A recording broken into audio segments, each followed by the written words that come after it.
আমি নিরামিষের জন্য একটা টেস্টি রেসিপি নিয়ে চলে এসেছি। তার জন্য আমি নিয়ে নিয়েছি কাঁকরোল, আর এটাকে এবার আমি ভালো করে ছুলে নেব আর মধ্যখান থেকে হাফ করে নেব। দিয়ে এটাকে ভালো করে ধুয়ে আমি একটু প্রেশার কুকারে সেদ্ধ হওয়ার জন্য দিয়ে দেবো। আর এর মধ্যে দিয়ে দেবো একটুখানি নুন, যাতে তাড়াতাড়ি সেদ্ধ হয়ে যায়। আমি একটা সিটি মারবো, তাহলেই আমার হয়ে যাবে। আমার কাঁকরোলটা একদম কচি। এবার ঠান্ডা হয়ে গেলে এটাকে নামিয়ে আমি ভিতরের অংশটা একটা চামচের সাহায্যে বের করে নেব, আর বাটির মতো অংশটা এক সাইডে রেখে দেবো।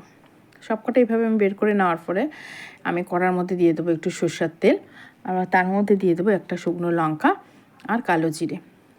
এবার ফোড়নটা হয়ে গেলে তখন এর মধ্যে আমি দিয়ে দেবো ওই কাঁকরোলের ভিতরের অংশটা। এবার ভালো করে এটাকে একদম খুন্তি দিয়ে একদম যাতে পুরোটা ভেঙে ভেঙে যায় এটা দেবো, আর এর মধ্যে দিয়ে দেবো নুন, হলুদ আর একটু মিষ্টি।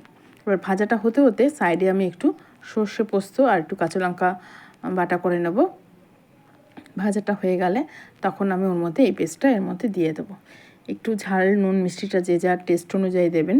একটু সর্ষে বাটা একটু ঝাল ঝাল হলেই ভালো হয়। এবারে ভালো করে নেড়ে চেড়ে একদম শুকনো শুকনো এটাকে আমি করে নেব।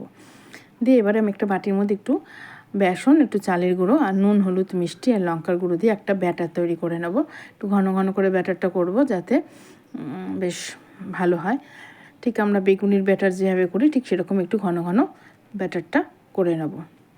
দিয়ে ব্যাটারটা হয়ে গেলে তখন এরপরে আমি যে পুরটা করে রেখেছিলাম একদম শুকনো করা, সেই পুরটাকে আমি এবারে এক এক করে ওই কাঁকরোলের মধ্যে ভরে নেব। প্রতিটা কাঁকরোল যখন ভরা হয়ে যাবে তখন ওই ব্যাটারটার মধ্যেই এই কাঁকরোলটা ভালো করে ডুবিয়ে, যেমন করে আমরা ঠিক বেগুনি ভাজি সেরকম করেই এটাকে ভেজে নেব। আমি রিফাইন অয়েলে ভাজছি, আপনারা যে কোনো তেলেই ভাজতে পারেন।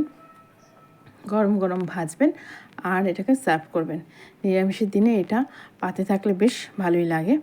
অবশ্যই এটা ট্রাই করবেন। এখন তো বাজারে কাঁকরোল ভর্তি, এটা নিয়ে এসে একদিন ট্রাই করবেন, দেখবেন কেমন লাগে। ভালো লাগলে অবশ্যই লাইক কমেন্ট করে জানাবেন যে এই পদটা কেমন লাগলো। সর্ষে বাটা সাধারণত সবারই খুব প্রিয়, তো এরকম করে খেতে একটু অন্যরকম, একটু ভালো লাগলে অবশ্যই আমাকে জানাবেন।